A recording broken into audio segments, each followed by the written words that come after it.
گناہوں کو چھوڑنے اور نیکیوں کو اپنانے کا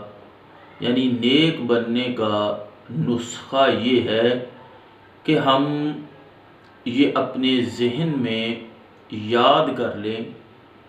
اور اس علم کو جان لیں کہ فرض کسے کہتے ہیں اور واجب کیا ہوتا ہے، سنت مؤکدہ، غیر مؤکدہ، مستحب اور مباح، ان کی تعریفات اور ان کا حکم اگر ہمارے اذہان میں محفوظ ہو جائے تو ہمارے لیے نیک کام کرنا آسان ہو جائیں گے اور گناہوں کو چھوڑنا بھی آسان ہو جائے گا۔ چونکہ بہت سارے لوگوں کو پتہ ہی نہیں کہ دین اسلام نے کون سی چیز ہم پر فرض کی ہے، کون سی واجب ہے، کون سی سنت ہے، کون سی مستحب ہے اور کون سی نوافل میں آتی ہے۔ ہم مستحب، مباح، نوافل اور اس طرح کے نیک کام کر رہے ہوتے ہیں، اس کے مقابلے میں فرائض کو ترک کیا جا رہا ہوتا ہے۔ یہ بات ذہن میں رکھیں کہ فرائض کا جاننا بھی ضروری ہے اور ان پر اعتقاد بھی ضروری ہے، کیونکہ اگر کوئی بندہ فرائض کا انکار کر دے گا تو وہ دائرہ اسلام سے خارج ہو جائے گا، اور اگر وہ واجب کا انکار کرے گا تو وہ فاسق ہوگا۔ تو فرائض کو ترک کرنے والا گناہ کبیرہ کا مرتکب ہوتا ہے، اور اگر اس کو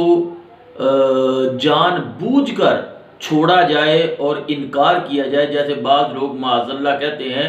کہ نماز ہم پہ فرض نہیں ہے، حالانکہ نماز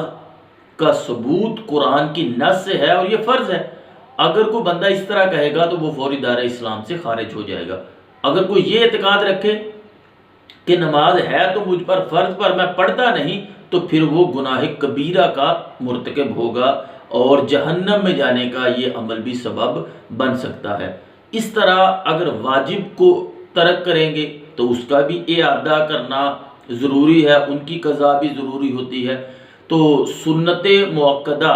اگر کبھی کبھار چھوڑ دی تو اس کی معافی ہے، اگر لگاتار چھوڑے گا تو وہ بھی گناہ ہوگا۔ لیکن سنت غیر مؤکدہ، مستحب اور مباح،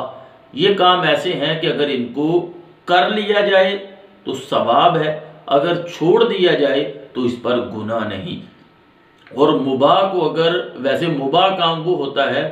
جو جس کا کرنا نہ کرنا برابر ہو، نہ کرنا ثواب ہو،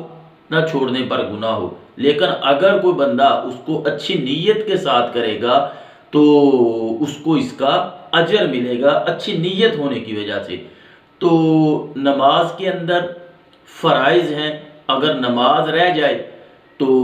ان فرائض میں سے کوئی ایک فرض رہ جائے تو نماز سرے سے ہوتی نہیں، اگر واجب رہ جائے تو سجدہ سہو کر کے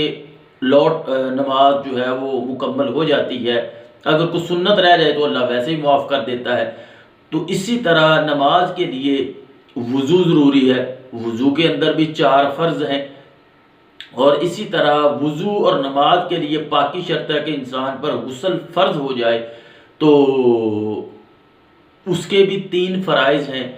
تو اگر کسی بندے کو ابھی تک فرائض کا علم ہی نہیں تو گویا وہ تو ابھی تک پاک ہی نہیں، اس کا مسجد میں جانا، اس کا نیک اعمال کرنا وہ تو ثواب کی بجائے گناہ بن رہا ہے۔ تو فی زمانہ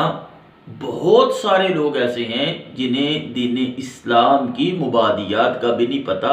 ابتداً جو چیزیں فرض ہیں وہ ہم کو سیکھنی چاہیے۔ اب جب ایک بندے کو پتہ چلے گا کہ یہ چیز فرض ہے، اب میں چھوڑوں گا تو گناہ ہوگا، تو پھر وہ اس کو کرے گا، واجب ہے اس کا ترک واجب گناہ ہے تو چھوڑوں گا تو گناہ گار ہوں گا۔ تو ایک بندے کو پتہ ہی نہیں، اور ایسے لوگوں سے پالا پڑتا ہے، کوئی عمل سے انہیں منع کیا جائے تو کہتے ہیں اچھا جی یہ گناہ ہے۔ یعنی جب اسلام کا اتنا بھی علم نہیں تو اگر ہم مسلمان ہیں تو نبی کریم علیہ السلام نے ارشاد فرمایا کہ علم کی طلب حاصل کرنا ہر مسلمان مرد اور عورت پر